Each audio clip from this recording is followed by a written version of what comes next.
أنا الحقيقة الوحيدة اللي كلكم بتهربوا منها. أنا الزائر اللي ما بيستأذنش، والضيف اللي ما بيمشيش غير وهو واخد أغلى ما عندكم. عارفين أنا مين؟ أنا هادم اللذات، أنا مفرق الجماعات، أنا الموت. أنا الظل اللي ماشي وراك من يوم ما اتولدت. أنا اللي مستني الأمر عشان أقبض روحك وانهي حكايتك في الدنيا. أنا اللي بخليك توصل للآخرة. أنا الطريق للقبر والبرزخ. أنا بداية خلودك. مهما بنيت جدران عالية ومهما حطيت حراس وقفال وابواب، عمرك ما هتعرف تهرب مني. أنا بدخل القصور من غير ابواب، وبوصل للملوك وهم في حضن حراسهم، وبخطف الروح من غير ما حد يحس بيا غير صاحبها. ربنا قال ليكوا الحقيقة اللي بتعملوا نفسكوا ناسينها ومفكرين انها بعيدة ولسه بدري عليها. أينما تكونوا يدرككم الموت ولو كنتم في بروج مشيدة.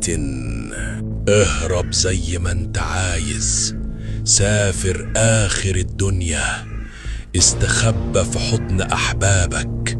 والله لو كنت في بطن الحوت أو في جوف الأرض، وقت ما ساعتك تيجي هتلاقيني واقف قصادك وش الوش. عارف ايه اكتر حاجة بتضحكني عليكم؟ كلمة لسه بدري.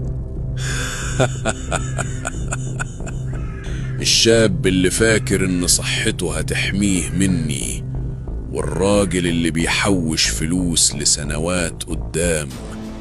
يا مساكين، انا ماليش سن معين ولا لي علامات. انا باجي فجأة، باجي وانت بتضحك وانت بتاكل وانت بتعصي ربنا وانت نايم في امان الله. خليك غافل يا خايب عني، اظلم وتجبر، اعصي كمان وكمان، واقطع الارحام، واسرق وازني واسكر، واعمل كل اللي نفسك فيه. بس صدقني هيجي وقتك وفجأة هتلاقيني باخد روحك من جسمك غصب عنك. وانت يا حلوة ياللي مفكرة ان يا ارض تهدم عليها قدك، اخلعي حجابك واتبرجي والبسي ضيق وتعري كمان وكمان. والله العظيم هجيلك وهسحب روحك من جسمك، وهتحسي وقتها بشوك بيقطع في لحمك، ومحدش هيحميكي مني. أنا مش جاي أخوفكو، أنا جاي أفكركو، جاي أقولكو إن أنا مش بعيد عنكو. واللي ماتوا قبلكو كانوا مفكرين إن أنا بعيد عنهم زيكو، وكانوا بيقولوا لسه بدري برضو زيكو. لحظة ما ادخل عليك لسانك هيتقل وعينك هتشخص وهتشوفني بشكل الحقيقي. ساعتها هتعرف معنى الآية اللي كانت بتعدي على ودنك ولا بتهزك. وجاءت سكرة الموت بالحق، ذلك ما كنت منه تحيد.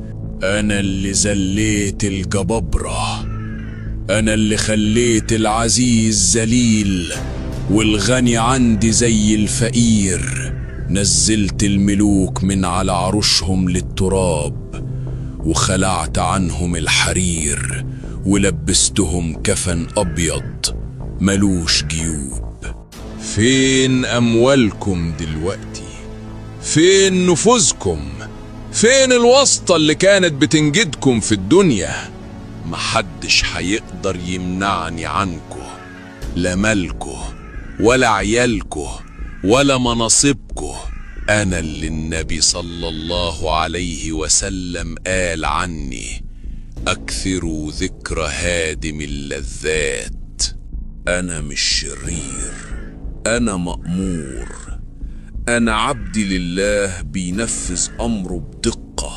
لو ربنا أمرني أقبض روحك وانت ساجد، هقبضها وانت في أعلى درجات النعيم، ولو أمرني أقبضها وانت بتعصيه، يا ويلك مني ومن سوء الخاتمة.